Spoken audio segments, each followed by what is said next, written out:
Afternoon, Claire. How are you? I am good, thank you, Peter. How are you? I'm absolutely brilliant. Claire, thanks very much for taking the time to have a chat with me today. Welcome to the Business Spotlight. Could we Thank you for start, having Claire? me. Oh, you're welcome. Could you tell me a little about yourself, your background, and your business, please? Yeah. Well, my name is Claire Boyes, and I am a founding director and owner of Omagh Music Academy, which is a music school in Omagh, teaching lessons in a variety of instruments to people of all ages and abilities. And I've been doing this since 2013. I am also a mummy. I have three children and a wife, and yeah, a full and busy life, but all is good. Um, I studied music at university, and it has always been a passion of mine. And I just love that I'm able to make a career from that as well. And what was the spark, Claire, that made you want to launch the business, thinking back to 2013? Um, I've always been passionate about music, and it's something that I really, really love, and I've got a lot out of throughout my life. Um, and after finishing my music degree, I worked in something completely unrelated. Um, I still was doing little bits and pieces of music, but not enough. And we were living in Belfast at the time, and then moved back home to Omagh in 2012, or 2011, sorry. Yeah, just before our second child was born. And while I was on maternity leave, with him, I started thinking more about, this idea or this dream that I'd always had about people coming together. Like, I was very shy as a child and I never enjoyed performing. And I think a huge part of that was because I didn't have to. I went to my piano teacher's house for a lesson, went home, practiced in a room where there was nobody else in it at home, and thought that nobody else could hear me, playing and stuff. And I always wanted to have more confidence and wish I could have. So it's something then that I thought I'd love to have somewhere where I could bring students together and teachers together, because it can be quite an isolating profession.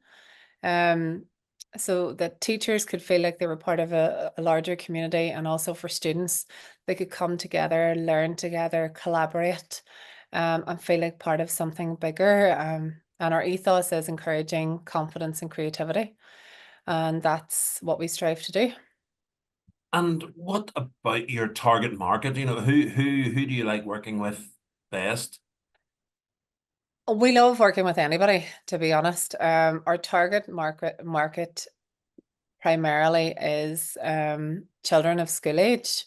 So we start with children from as young as 4 in lessons in our pre-instrumental classes. And the majority, I would say, a good 90%, 80 to 90% of our students are school age. But we do also have a percentage that are adults that are either coming back to an instrument. They maybe learned it as a child and wish they had have stuck with it, or it was the one thing they always wanted to do and now is the time for them. Equally, we love teaching adults as well, because it's great. Like, they have the enthusiasm and they want to do it, and it's a different approach because they're coming from a different place than the children are, but equally it's as rewarding and enjoyable. And what would you say, Claire, has been your biggest lesson as a business owner, if you reflect back? My biggest lesson as a business owner, um, I suppose nobody can prepare you for the time and commitment that it takes. Um, and it's very hard to walk away from it. I was actually talking to somebody about this morning. You never totally switch off. Um, it's not like a job where once 5 o'clock comes, that's it, you're down tools, you're away home, and that's you for the evening. You don't have to think about it till tomorrow, which sometimes I think would be lovely. But at the same time, I love what I do so much, and it doesn't feel like work, even if I'm researching things or, whatever in my free time. It's because I enjoy it. But yeah, I think biggest lesson to me is that it does take a lot of commitment and hard work, long hours, but also very rewarding. And what have you learned about yourself along the way, Claire? Oh, a lot. I've definitely grown a lot. Like when I opened my business, I didn't have a clue about I didn't have a clue about anything about running a business. It was like purely because of my passion Mhm. and teaching and wanted to teach others. Um and but I think that's the case for a lot of self-employed people. You know, they have an idea that this is what they want to do, and then they kind of nearly not fall into their own business, but do you know what I mean? It kind of becomes then a business for them, and they're having to learn systems and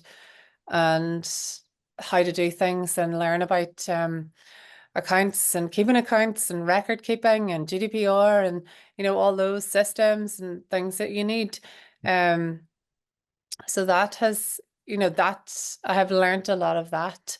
I've also learned, I suppose the main thing is that you have to stick to your guns and you can't just be a people pleaser.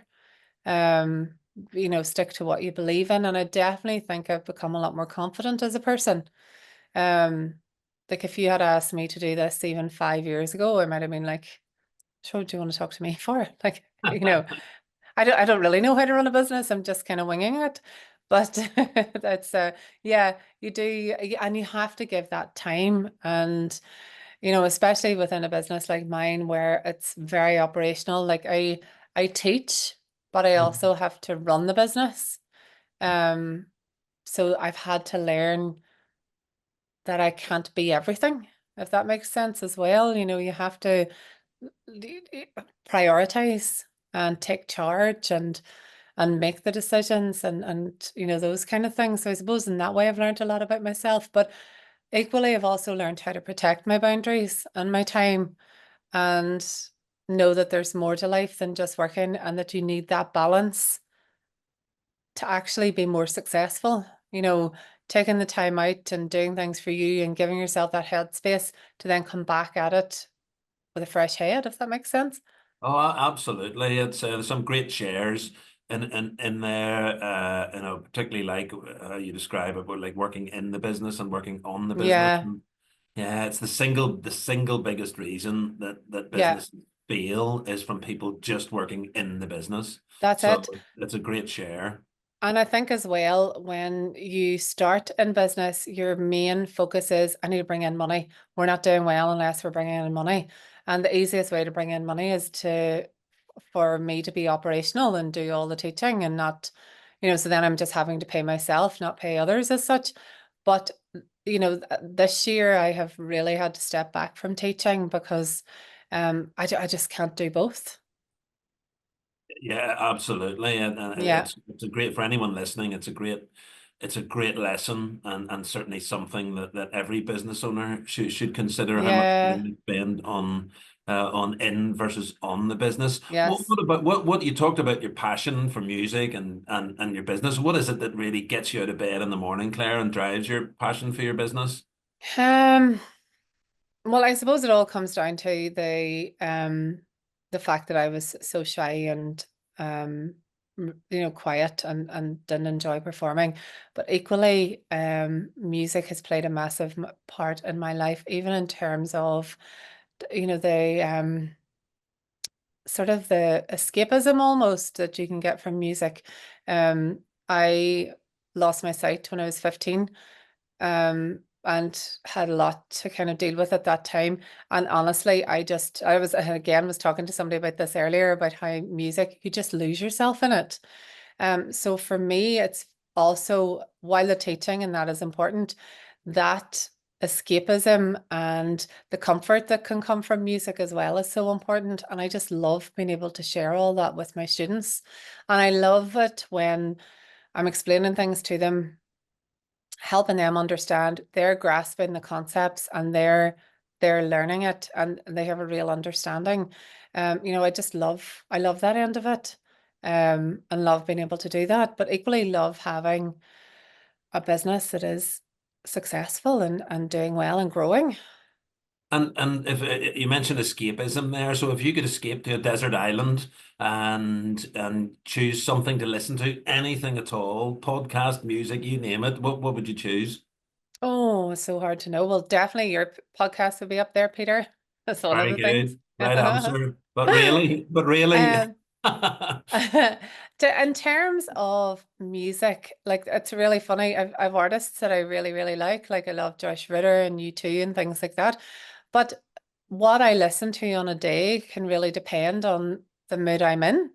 Mhm. Um, in terms of podcasts, even I really love audiobooks, and I'm actually listening to one at the minute, Mel Robbins' The Let Them Theory, which is actually really good. Um, and so I listen to a lot of audiobooks, but I also enjoy the Diary of a CEO podcast would actually be one of my top podcast listens at the minute. Oh yes, that comes up quite a Yeah, bit. yeah.